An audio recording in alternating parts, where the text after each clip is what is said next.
जय श्री राम। नमस्कार भ्राताओं। आते हैं दूसरे अंक में।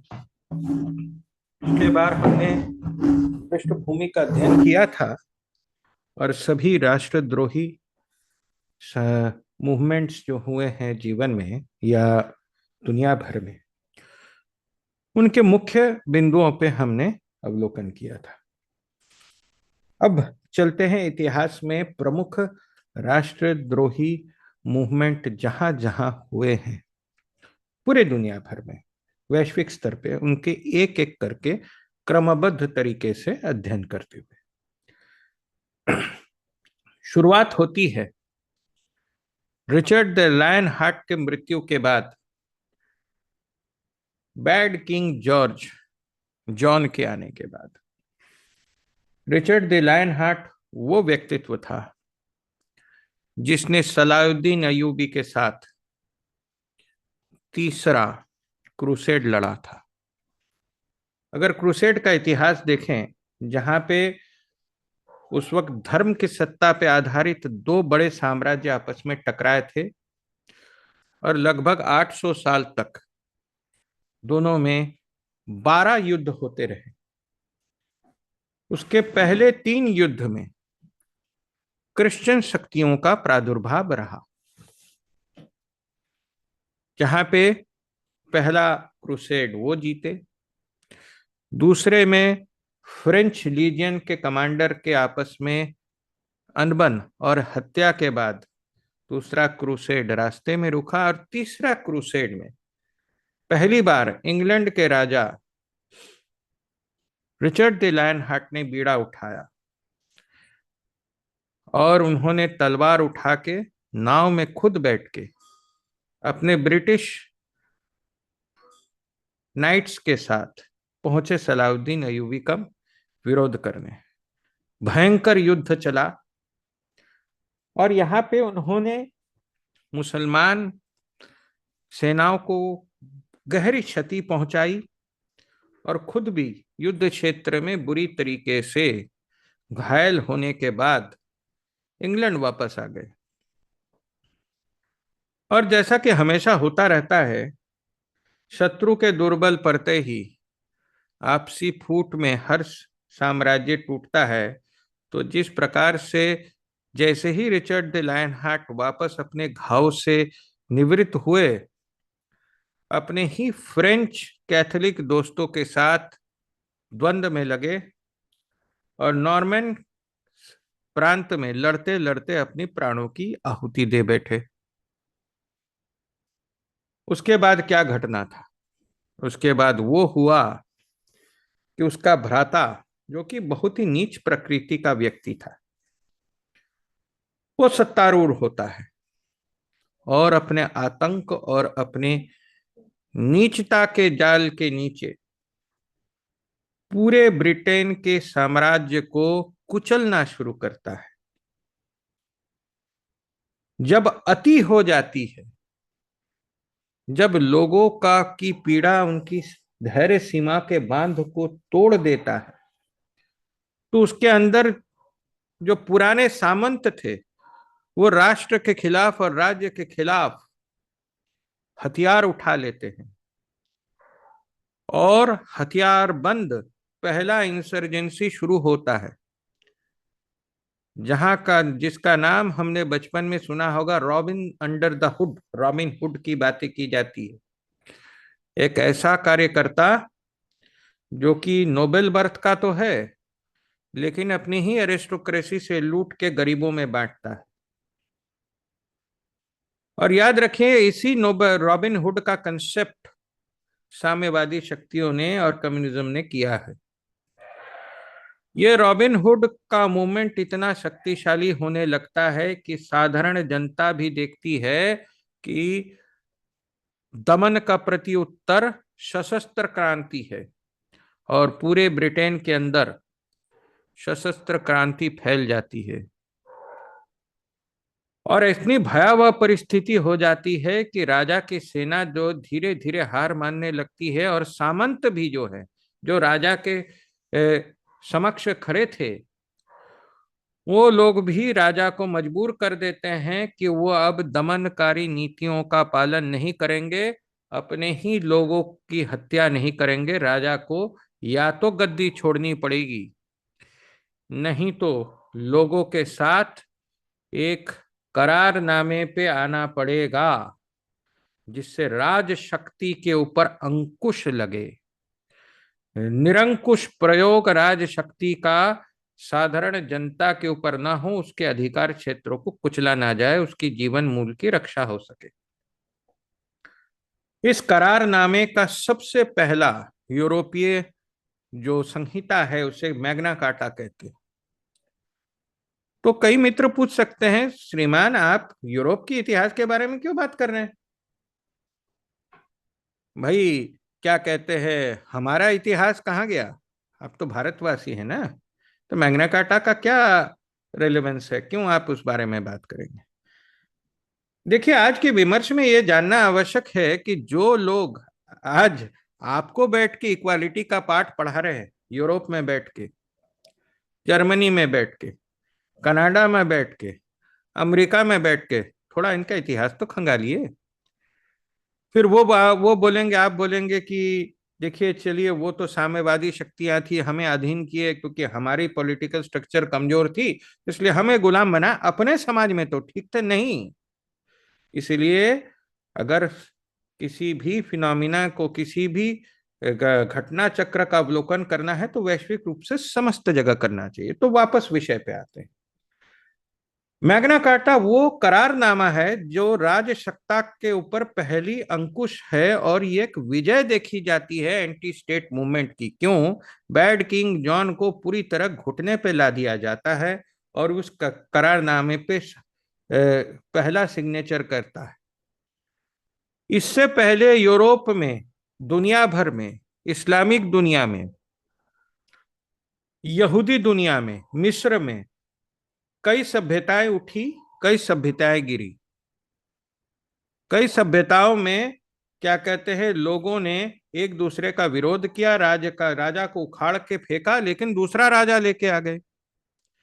लेकिन ऐसा कुछ भी नहीं हुआ कि समाज व्यवस्था में आमूल परिवर्तन आ गया और किसी व्यवस्था को संपूर्ण तरीके से किसी करारनामे से बदल दिया गया हो। तो इसीलिए हमें मैग्ना कार्टा जो है पहला सक्सेसफुल, यानी सफलतापूर्वक एंटी स्टेट मूवमेंट, यानी राष्ट्र विरोधी आंदोलन के विजय के स्मारक के रूप में देखा जाता है। और आज का जो भी आपका लेफ्ट लिबरल डिस्कोर्स है, यानी जो उनकी विचारधारा है, वो यहीं से पैदा होती है। तो देखते हैं मैग्ना कार्टा में क्या हुआ। सबसे पहले लिमिटेशन ऑन रॉयल पावर। पहले बोला कि भी राजा की शक्ति कम कर दो, राजा को निरंकुश कार्य करने का और निरंकुश आचरण करने का कोई अधिकार नहीं है, राजा के ऊपर भी अंकुश रहेगा। इससे पहले जब भी राज्य सत्ता आई, कहीं पे भी आई, चाहे एजटेक की हो, चाहे इनका की हो, वहां पे कंसेप्ट ऑफ डिवाइन पावर रहा है। राजा को निधिपति का प्रतिनिधि माना गया है, यह हमारे संस्कृति में भी है। इसलिए राजा को राज करने का अधिकार स्वयं विधाता ने दिया है, और इसलिए राज जन्म को एक साधारण व्यक्ति के जन्म से उच्चतर मानते हुए उसे विधि और विधान का प्रवर्तक माना गया है।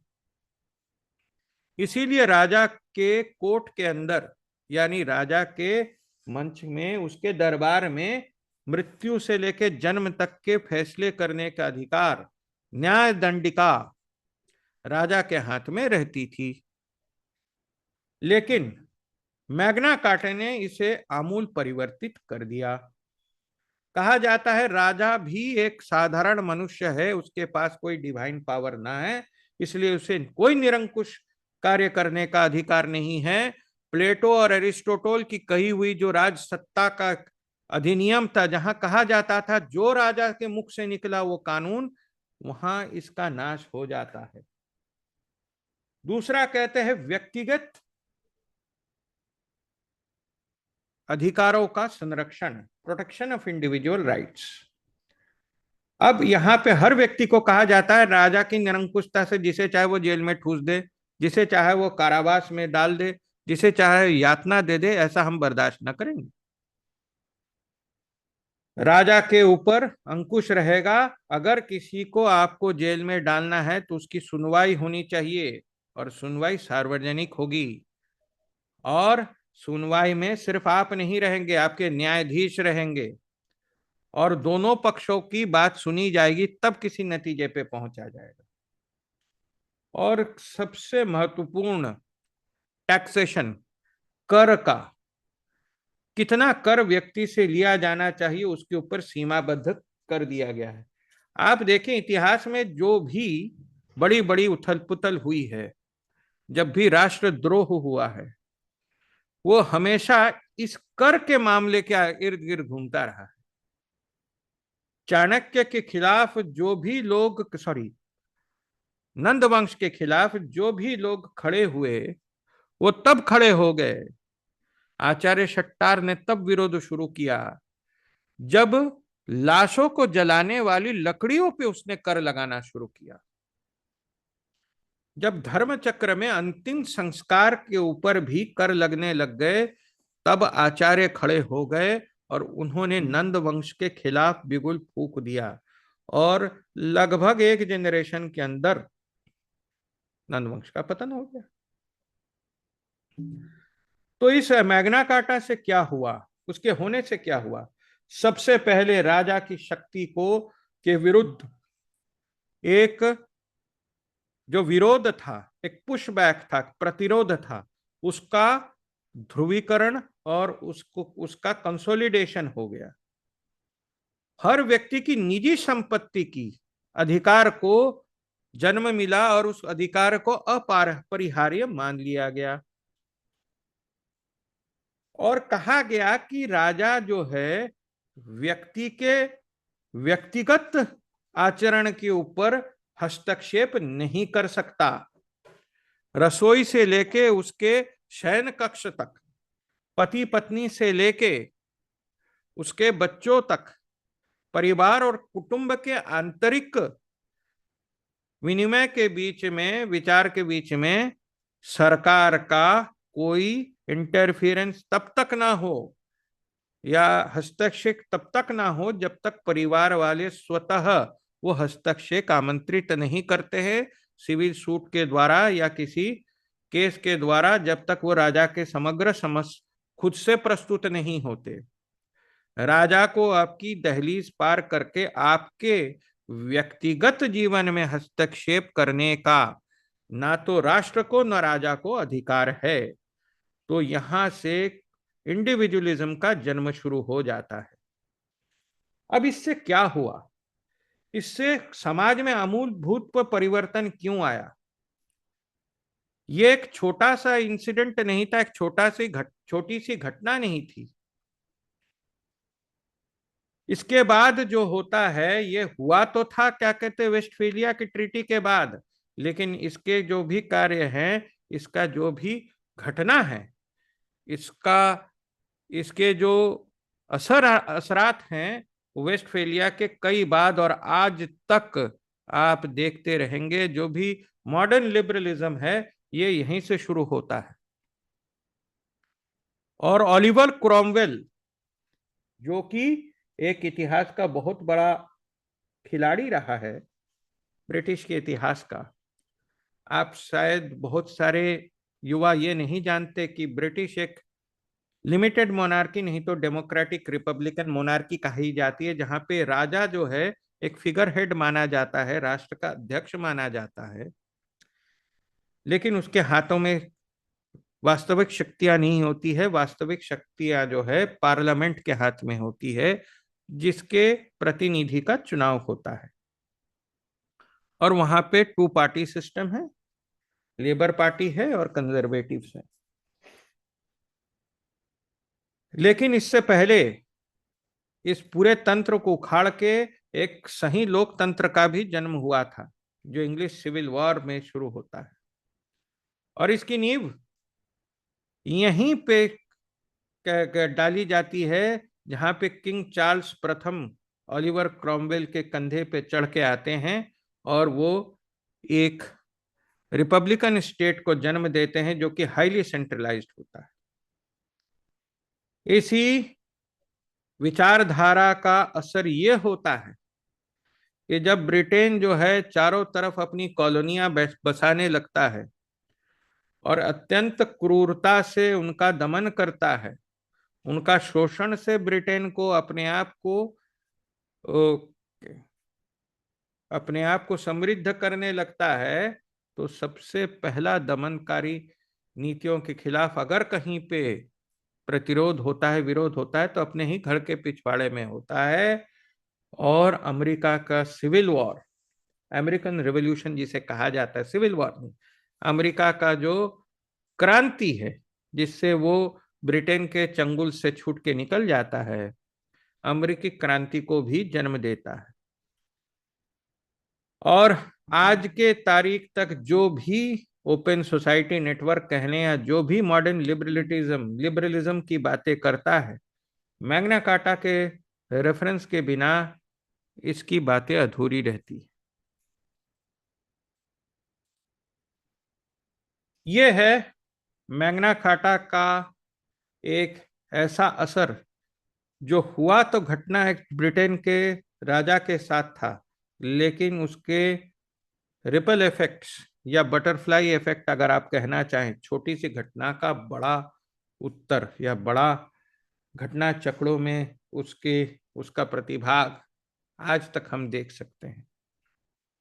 आज भी जो भी विमर्श चल रहा हो राष्ट्र के बारे में, व्यक्तिगत लिबर्टी के बारे में, प्राइवेट प्रॉपर्टी के बारे में, इंटरनेशनल ऑर्डर के बारे में, टोटलिटेरियनिज्म के बारे में, मैग्ना कार्टा उसमें एक मूर्धन्य घटना मानी जाती है। अब देखते हैं जिसे मैं मानता हूं सोशलिज्म के पहले जन्मदाता, विचारधारा के पहले जन्मदाता के क्रांति को। अब आप कह सकते हैं कि जब भाई साहब आप गलत सलत इतिहास पढ़ा रहे हैं, सोशलिज्म की आप बात कर रहे हैं, फ्रेंच रेवोल्यूशन यानी फ्रांसीसी क्रांति के बारे में मार्क्स पैदा भी नहीं हुआ था। देखिए, मार्क्स हमको समझना पड़ेगा, अगर आप गीता मानते हैं कि हर व्यक्ति निमित्त मात्र होता है, मार्क्स एक व्यक्ति था जिसने उस चल रहे विचारधारा को कलम की गति दी और उसने एक थीसिस बनाया जिसको डास कैपिटल कहते हैं। यानी वो उसके दिमाग की उपज नहीं थी, उस वक्त चलते हुए विचारधाराओं का संकलन मात्र था।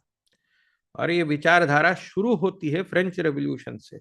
अब यहाँ पे हम देखना शुरू करेंगे बार बार उसी पैटर्न को कि जब किसी बड़े आइडिया से कोई शुरू होता है और क्रांति जन्म लेती है, क्रांति होती है, समाज पूरी तरह से उथल पुथल होकर टूट जाता है और जो नया समाज आता है वो पहले से भी उसी मूल्य पे और भी ज्यादा आधारित होता है जिसको उखाड़ने के लिए आपने क्रांति की थी। और क्रांति के प्रवर्तक या जो भी मुख्य क्रांतिकारी होते हैं, क्रांति के बाद आने वाली सरकारें सबसे पहले उसी को निगलती हैं, जिसे हम कहते हैं revolution Yeats its own children. अब इस चीज को हम बार बार देखेंगे। शुरुआत होता है फ्रेंच रेवोल्यूशन 1789। यह घटना कहां से होती है? हमने पिछले अंक में बोला था कि किसी भी राष्ट्र की स्टेबिलिटी तब हिल जाती है जब एक बहुत बड़ा भाग समाज का भूखा सोने लगता है। यही कारण था। और बार बार देखेंगे कि जब भी समाज में उथल पुथल होती है, कर से आप समाज को, लोगों को इतना दबा दें कि घर में उनके खाने पीने के लाले पड़ जाए, तो अगर जठर अग्नि अगर बुद्धि तक पहुंच जाए तो जन आक्रोश सीमा लांघ देती है और क्रांति हो जाती है। तो कभी भी किसी भी सरकार को अगर सरकार चलाना है, उसको समझना है कि पेट की आग दिमाग तक कभी नहीं पहुंचनी चाहिए। नहीं तो आपके दिन जो है, जैसा जेपी ने बहुत भयंकर नारा दिया था, जनता जब कोपाकुल हो भ्रिकुटी चढ़ाती है, सिंहासन खाली करो कि जनता आती है, बहुत ही खतरनाक नारा है। ये नारा तब तब लगेगा जब जनता भूखा सोएगी। भूखमरी इसीलिए सबसे पहला राष्ट्र का कर्तव्य है अपने नागरिकों की जीवन की प्रतिरक्षा और उनका खाद्योपार्जन। शुरू होता है फ्रेंच रेवोल्यूशन। पृष्ठभूमि बता दूं, लुई दी 14 तक फ्रांसीसी साम्राज्य एक शक्तिशाली कॉन्टिनेंटल पावर है। स्पेन के साथ मिलकर उसने ब्रिटेन के खिलाफ कई षड्यंत्र किए। बैटल ऑफ आर्माडा होता है, स्पेन पूरी तरह हार जाता है, टूटने लगता है। स्पेनिश एम्परर के मृत्यु के बाद फ्रांसीसी शक्ति का पतन हो जो स्पेनिश शक्ति का संपूर्ण पतन हो चुका होता है। उधर नेदरलैंड डेनमार्क जिसे हम कहते हैं, उसके अंदर भी मार्टिन लूथर के द्वारा जर्मनी में शुरू किया गया रेफॉर्मेशन पहुंच चुका होता है और प्रोटेस्टेंटिज्म में द प्रिंस ऑफ ऑरेंज सत्ता को धारण कर लेते हैं और ब्रिटेन के साथ वो हाथ मिलाने लग जाते हैं। अब दो सत्ताएं आपस में टकराने लगती हैं, एक प्रोटेस्टेंट सत्ता और जो पूरे यूरोप का क्रिश्चियन डोम है, जो इटली के पापासी के अंदर है, जिसे हम कहते हैं पादरियों के अंदर के बीच में से संचालित होने वाली दो क्रिश्चियन अर्थव्यवस्थाएं या समाज व्यवस्थाएं आपस में टकराने लगती हैं। इसका नेतृत्व करती हैं एलिजाबेथ, जो कि खुद एक प्रोटेस्टेंट थी और नेदरलैंड के राजा के ऑरेंज प्रिंस ऑफ ऑरेंज की मदद से और अपने पुराने कुछ चहेते समुद्र दस्युओं को जिनको उन्होंने राजसत्ता का भागीदार बनाकर नाइटहुड दिया था, जैसे सर वॉल्टर रेलिग हो गए या उनके संतान या ऐसे कई दलदस्यु जिनको आज राजसत्ता मिल चुकी थी, उनके मदद से बैटल ऑफ कार्डिज नाम का एक घटना घटता है जिसमें फ्रांसीसी नाविक सेनाएं समाप्त हो जाती है। और यहीं से फ्रांस के पतन का पृष्ठभूमि शुरू होता है, जो कि फ्रेंच रेवोल्यूशन में अगले आने वाले दो राजाओं के बीच में पूरी तरह से फ्रांस राजसत्ता को राजवंश को निगल जाती। होता क्या है, बैटल ऑफ कार्डिस के बाद फ्रांस की प्रभुसत्ता समाप्त होने के बाद फ्रांस के पास वो लड़ाकू जहाजे बेड़े नहीं रहते जो ब्रिटेन के खिलाफ लड़ सके। ब्रिटेन और नीदरलैंड आपस में मिलके एक ऐसा जहाजी बेड़ा बना लेते हैं जो कि फ्रांस को पूरी तरह से समुद्र में घेर लेता है, जिसे हम कहते हैं नेवल ब्लॉकेड। और फ्रांस के आने वाले उपनिवेशों से सोना स्वर्ण विनिमय के लिए वस्तु, international trade, food provisions, materials, ores, minerals, resources, तेल सब आना, कोयला सब आना बंद हो जाता है। इससे फ्रांसीसी अर्थव्यवस्था चरमराने लगती है। धीरे धीरे इस सीज वॉरफेयर का, सामुद्रिक सीज वॉरफेयर का अवस्था ऐसी होती है कि जिस दिन किस्मत खराब हुई और फ्रांसीसी खेतों में अकाल पड़ा, तो लोगों को, फ्रांस के लोगों को जिनको एक लाइफस्टाइल की आदत पड़ चुकी थी, आलू खाने पे मजबूर हो गए। अब सुन के हो सकता है मेरे कुछ मित्र हंसने लग जाए, भाई आलू खाने में कौन सी तकलीफ है, हमारे बंगाल में तो दम आलू चलता है।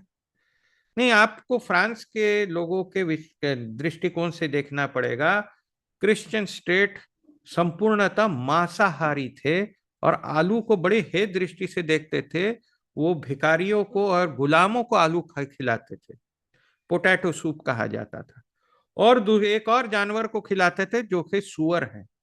सुअर पालन में आज सुअर को आलू खिला के काफी मोटा ताजा किया जाता था और बाद में सुअरों को खाने की प्रथा थी। ये पूरे फ्रांसीसी इतिहास में देखा जाता है। लेकिन जब भुखमरी फैली और फ्रांस के लोगों को आलू खाना पड़ा, तो एक पागल चित्रकार, उसने एक तस्वीर बना डाली जिसका नाम काफी इज्जत से लिया जाता है हमारे लिब्रांडू दोस्तों द्वारा, जिनका नाम है विंसेंट वैन गोग। वो एक अतिवादी व्यक्ति थे। जीवन में अल्कोहलिज्म और क्या कहते हैं परस्त्री गामन के चक्कर में उनको तरह तरह की बीमारी थी और मानसिक रूप से विक्षिप्त थे। भले ही अच्छे पेंटर थे वो, उनकी पर्सनालिटी की वजह से उन्होंने खुद अपना कान काट के उसकी तस्वीर बनाई थी। वो एक तस्वीर बना डालते हैं जिसका नाम है पोटैटो ईटर्स। आज भी करोड़ों रुपए में ये तस्वीर बिकती है। इससे पूरे पोटैटो ईटर्स की तस्वीर के अंदर से जो लोगों के अंदर आक्रोश था, भूखमरी थी और जो फीलिंग ऑफ इंडिग्नेशन था कि हमें भी आलू खाना पड़ रहा है, लोगों को राजवंश के प्रति घृणा में बदल जाता है। इस घृणा को हवा देने के लिए एक महत्वाकांक्षी और चरित्रहीन कवि आगे आता है जिसका नाम है रोबस्पियर। और वो व्यक्ति शुरुआत में राजवंश की बहुत चाटुकारिता करता है, क्योंकि अब लुई द 16 को राजवंश के प्रति और राज्य संचालन में कोई क्या कहते हैं ध्यान नहीं देता था वो, और संपूर्ण तरह से इनकॉम्पिटेंट था। इसीलिए उसके समाज तक आते आते वो उसके खिलाफ जनता के आक्रोश को हवा देखने के लिए कविताएं लिखने लगता है और एक मूवमेंट जन्म लेता है जिसे जैकोबिनिज्म कहते हैं, और उसका प्रमुख प्रवर्तक बन जाता है। और जनता के आक्रोश को एक न एक दिन इतनी दावानल में वो उत्साहित कर देता है कि विद्रोह फैल जाता है। और किंग द लुई द 14 के सबसे पहले जो एम्बॉडीमेंट थी, जो कहता था आई एम द स्टेट, इसका विरोध करता है। और लिबर्टेरियन वैल्यूज को, जिसे आज की तारीख में अगर आप देखेंगे तो मोस्टली कम्युनिस्ट वैल्यूज हैं, उनका प्रचार शुरू कर देता है। ये जैकोबिनिज्म में जो भी होता है ये आप बार बार देखेंगे, हर बार हर एंटी स्टेट मूवमेंट में यही होता नजर आएगा।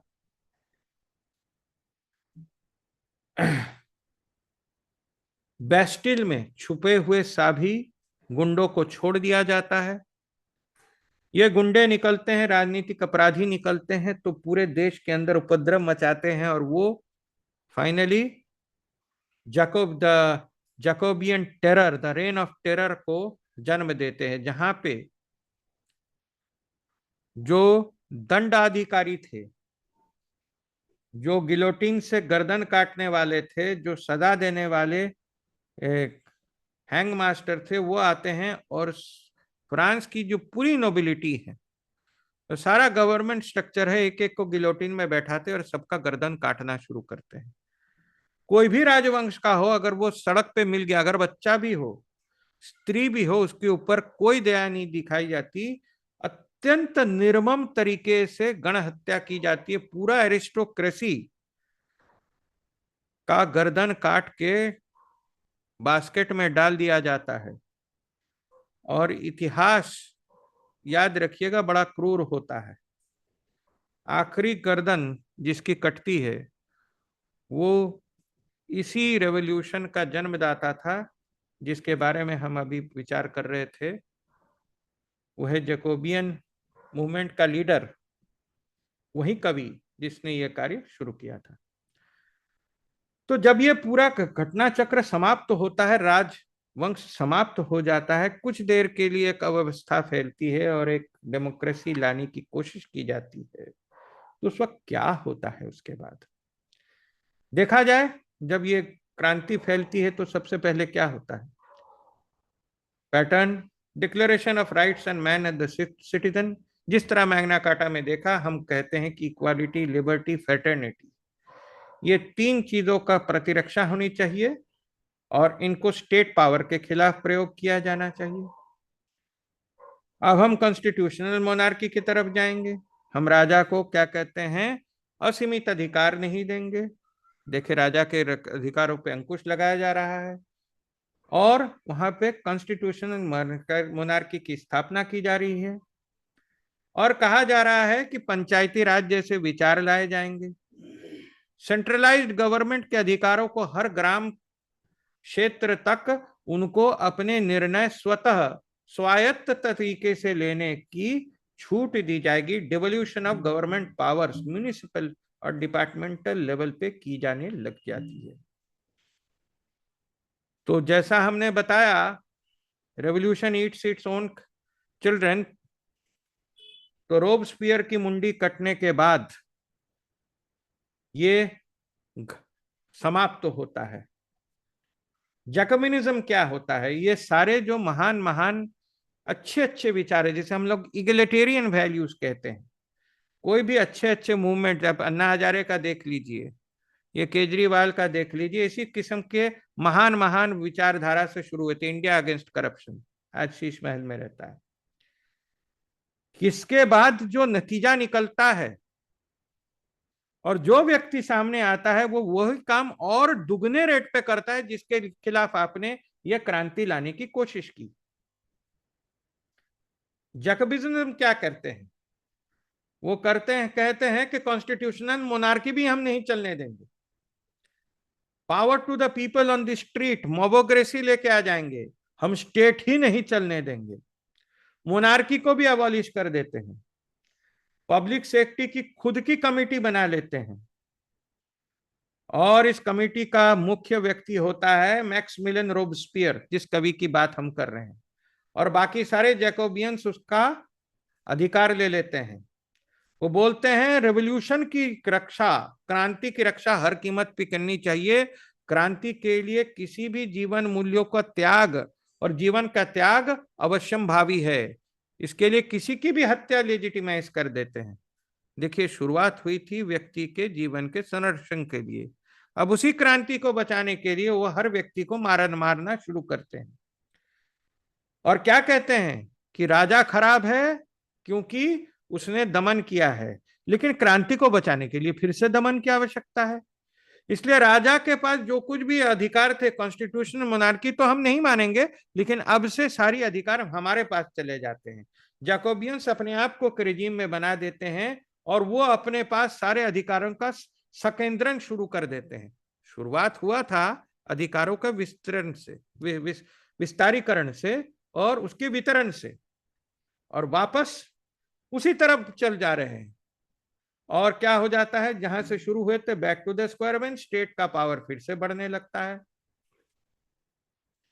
अंततो गत्वा क्या होता है? अंततो गत्वा होता है कि जब रोबस्पियर की मुंडी काटी जाती है, जैकोबियंस का समापन किया जाता है, आता कौन है?